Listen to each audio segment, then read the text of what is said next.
আমি আজকে আপনাদেরকে জানাবো যে গত নভেম্বর মাসের 2024 সালে বাংলাদেশি সিটিজেন তারা কতটি ভিজিটর ভিসা পেয়েছে। তো গত নভেম্বর 2024 সালে টোটাল 10,840টি অ্যাপ্লিকেশন জমা পড়েছে আইআরসিসি তে। সেখান থেকে 1612টি অ্যাপ্লিকেশন অ্যাপ্রুভড হয়েছে। অর্থাৎ আমরা যদি পার্সেন্টেজের হিসাব করি সেক্ষেত্রে 15% মতো ভিসা অ্যাপ্রুভ হয়েছে। তো 15% অর্থাৎ 100টি অ্যাপ্লিকেশনের মধ্যে 15 জন ভিসা পেয়েছে। তো এবার এই 15% বা 15 জনকে যদি ভাগ করি, আপনারা দেখবেন যে কিছু মানুষ আছে যাদের আগের কানাডাতে ভিসা ছিল, যারা আবার রিঅ্যাপ্লাই করে ভিসা নিয়েছে, অথবা কারো ইউএস ভিসা ছিল যারা খুব সহজে ক্যানাডিয়ান ভিসাগুলো পেয়েছে, এরকম 300-400 হবে ধরেন। আর কিছু অংশ আছে যাদের প্রোফাইল অত্যন্ত ভালো, ধরেন আপনার ইউকে থেকে ক্যানাডিয়ান ভিসার জন্য অ্যাপ্লাই করেছে বাংলাদেশি সিটিজেন, অথবা আমেরিকা থেকে, অস্ট্রেলিয়া থেকে, ইউরোপের অন্যান্য দেশ থেকে ধরেন ক্যানাডার ভিসার জন্য অ্যাপ্লাই করেছে বাংলাদেশিরা। তারা ধরেন আরো 300-400 বা 500 আনুমানিক হারে বলছি এই জিনিসগুলো।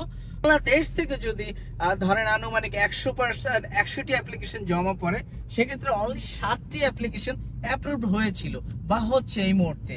তো ইন দ্যাট কেস যেটা দাঁড়াচ্ছে 100 জনের 7 জনের মতো আনুমানিক হারে ভিসা পাচ্ছে। আপনারা দেখে থাকবেন যে অনেকে খুব অ্যাডভার্টাইজ করছে যে তারা অনেক ভিসা পাচ্ছে, আজকে কালকে ভিসা হয়েছে ইত্যাদি ইত্যাদি। আসলে এগুলোর অধিকাংশই হচ্ছে ফ্রড এবং ফেক অ্যাডভার্টাইজমেন্ট। ভিসা রেশিও এই মুহূর্তে কানাডাতে অনেক কম, যা বলতেছিলাম আনুমানিক ওভারঅল বাংলাদেশের জন্য 15% ছিল নভেম্বর 2024-এ। আর বাংলাদেশ থেকে যদি চিন্তা করি শতকরা হারে 7-8 জন ভিসা পাচ্ছে। তো আপনার যদি কাউকে ডাউট হয় আপনার ভিসাটা হয়েছে কি হয়নি, যে আমি আমার ভিসাগুলো ভিডিওগুলোতে কিভাবে প্রমাণ দেখিয়ে দিচ্ছিলাম যে আমি কিভাবে ভিসা অ্যাপ্রুভাল লাইভ দেখাচ্ছি আইআরসিসি ওয়েবসাইট থেকে। তো আপনারা তাদেরকে রিকোয়েস্ট করতে পারেন যে এইভাবে আপনাদেরকে দেখানোর জন্য, সো দ্যাট আপনার ফ্রড থেকে হয়তো কিছুটা হলেও রেহাই পেতে পারেন। আর যদি কাউকে বিশ্বাস হয় দ্যাট ইজ ফাইন, তারা মুখে বললে আপনি তাদের সাথে কাজ করতে পারেন।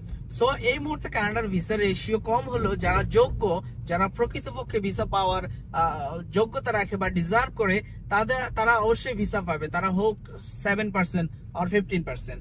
তো আপনারা আমাদের সাথে যোগাযোগ করতে পারেন। আমি একজন আরসিআইসি, অলওয়েজ ভালো পরামর্শ দিয়ে থাকি আপনাদেরকে। আপনার যদি ভিসা পাওয়ার কোনো যোগ্যতা নাও থাকে, আমি আপনাকে ভালো পরামর্শ দিব যাতে করে আপনার প্রোফাইলটা আরো হাই করা যায়, আর আরো বেটার করা যায়, আপনার চান্স যাতে আরো বাড়ানো যায়। তো সেক্ষেত্রে কানাডার ভিজিটর ভিসা সংক্রান্ত যে কোনো বিষয়ে আমার সাথে যোগাযোগ করতে পারেন। গত নভেম্বর মাসে যে 1612টি ভিসা হয়েছে, তার মধ্যে আমারও কিছু ভিসা অ্যাপ্রুভ হয়েছিল। তো এই হচ্ছে বর্তমানে কানাডার ভিজিটর ভিসা অ্যাপ্লিকেশনের হালচাল, অথবা কি পরিমাণে ভিসা অ্যাপ্রুভ হচ্ছে। তো আপনারা সবাই ভালো থাকবেন, সুস্থ থাকবেন, সবার জন্য শুভকামনা রইল।